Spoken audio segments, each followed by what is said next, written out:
ஈழத்தை பேசுவான், பிரபாகரனை பேசுவான், தமிழர் என்று பேசுவான். அதனால சீமானுக்கு ஓட்டு போடக்கூடாது என்றால் அந்த நிலையை பெருமையோடு இந்த மகன் இந்த நிலத்தில் எதிர்கொள்வேன்.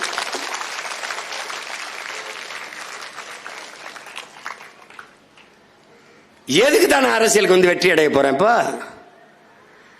வெற்றி அடைஞ்சு என்ன செய்ய போறேன்? அதிகாரத்தில் உட்கார்ந்தவன அடுத்த அடி அங்கதான்டா பாய்வேன், அங்கதான் போவேன்.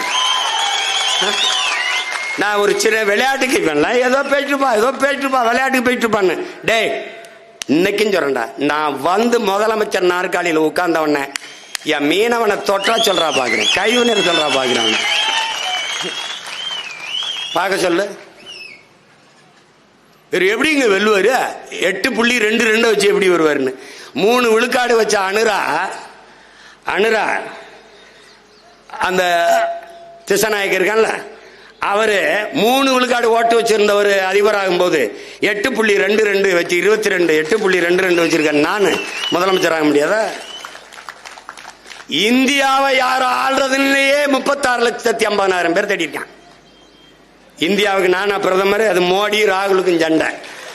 8வது பெட்டியில வச்ச என் சின்னத்தை தேடி இருக்கான். இப்ப நீ எப்படி குட்டிக்கரணை அடிச்சாலும் முதல் பெட்டியில தான் நீ வைக்கணும்.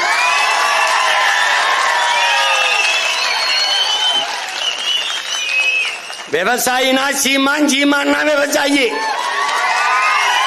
அதுலயும் உனக்கு குழப்பம் வரும்னு மூஞ்சியே ஏன் மூஞ்சிதான் அது சீமான போட்டுருவான்.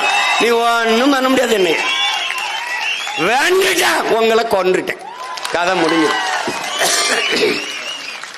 இந்த லஞ்சம் வாங்குறது, ஊழல் செய்யறது, மழையை குடையிறது, மண்ணல்றது, இன்னது செய்வேன்னு தெரியாது பாத்துக்க.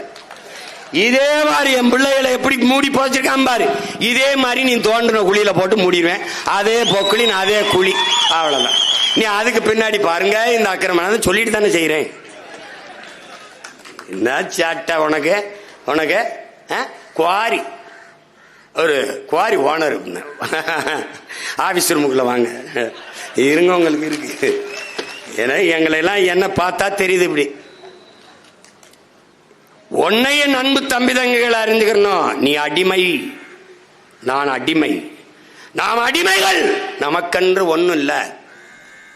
நீ எல்லாவற்றை இழந்து நிற்கிறாய். ஆனால் இழந்ததை கேட்டு போராடி பெறுவதற்கு ஒரு நின்னு போராட உனக்கு நிலம் இல்லை.